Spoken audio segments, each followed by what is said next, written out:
আজকে আমি সবার সাথে একটা গুরুত্বপূর্ণ বিষয় শেয়ার করব, যাদের বেবি আছে তাদের জন্য স্পেশালি। আমার কিয়ানের বয়স এখন 14 মাস, আর আমি আমার কিয়ানকে এখন থেকে লোহার কড়াইয়ে রান্না করে খাওয়াই।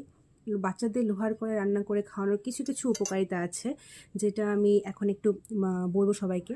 সেটা হচ্ছে, আমরা ম্যাক্সিমাম টাইম ননস্টিক বা অ্যালুমিনিয়ামের জিনিসে আমরা বাচ্চাদেরকে রান্না করে খাওয়াই, যেটা একদমই ভালো না। কারণ ননস্টিকে ট্যাফলনের একটা কোটিং থাকে, যেটা আস্তে আস্তে আমাদের শরীরে সেটা যায় এবং বিভিন্ন রকম ক্যান্সারের কারণ হয়।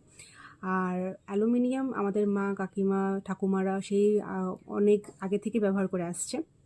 কিন্তু অ্যালুমিনিয়ামও কিন্তু একসময় ক্ষয় হয়। আমরা সবসময় দেখি যে অ্যালুমিনিয়ামের অনেক বাসনপত্র রান্না করি না, সেটা আস্তে আস্তে ক্ষয় হয়ে হালকা হয়ে যায়। কেন হালকা হয়? রান্নার সঙ্গে সঙ্গে অ্যালুমিনিয়ামটা আমাদের বডিতে যায়। তো সেই জন্য অ্যালুমিনিয়ামের বাসনে রান্না না করাই ভালো। রিসেন্টলি একটা রিসার্চে দেখা গেছে যে মানুষের শরীরে অ্যালুমিনিয়ামের কিছু অংশ পাওয়া গেছে। তো সেটা রান্নার মাধ্যমেই কিন্তু আমাদের শরীরে যায়। তো আমি এখন চেষ্টা করছি, আমরা লোহার কড়াই রান্না করে এখন খাওয়ার চেষ্টা করছি। অ্যালুমিনিয়ামের বাসনপত্র আমরা এখন অ্যাভয়েডই করছি মোটামুটি যতটা পারি। তো বাচ্চাদের লোহার কড়াই ব্যবহারের কিছু কিছু উপকারিতা আছে। সেটা হচ্ছে যে খাবারে প্রাকৃতিক মানে লোহা যোগ হয়, ঠিক আছে? যেমন লোহার কড়াই যদি আমরা রান্না করি, তাহলে কী হবে? এতে আমাদের হিমোগ্লোবিন বাড়বে, রক্ত শূন্যতা কমার সম্ভাবনা থাকে, আর বাচ্চার শরীর শক্ত হয়। আর আরেকটা যেটা হয় যে ইমিউনিটি খুব বেড়ে যায় বাচ্চারা খুব কম অসুস্থ হয়।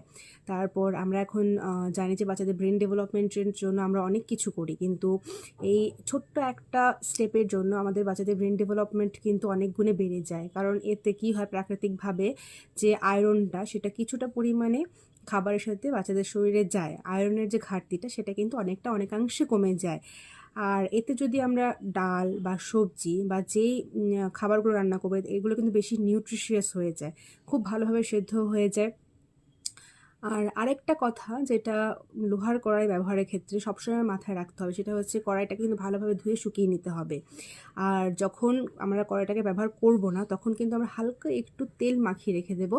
তাহলে কি হবে, এতে কড়াইয়ে জং ধরবে না। অনেক সময় লোহার কড়াই কি হয়, আমি যেটা দেখেছি যে আমার ক্ষেত্রে, যে আমি যখন ব্যবহার করলাম তারপর ধুয়ে রেখে দিলাম, পরের দিন যখন ব্যবহার করতে যাচ্ছি তখন দেখি যে হালকা একটা কোটিং পড়ে গেছে, ওটা জংয়ের কোটিং পড়ে যায়। তো একটু হালকা তেল মাখিয়ে দিলে কিন্তু সেটা আর পড়ে না। আর আরেকটা যেটা হচ্ছে টমেটো বা লেবু জাতীয় বা টক জাতীয় যে সবজিটা, সেটা কিন্তু লোহার কড়াই রান্না না করাই ভালো। হ্যাঁ, এতে তো মানে খাবারটা তাড়াতাড়ি নষ্ট হয়ে যাওয়ার সম্ভাবনা থাকে, একটা রিয়েকশন হয়। তো আমি এটাই বলবো যে নতুন মা তোমরা যারা আছো, তোমরা কিন্তু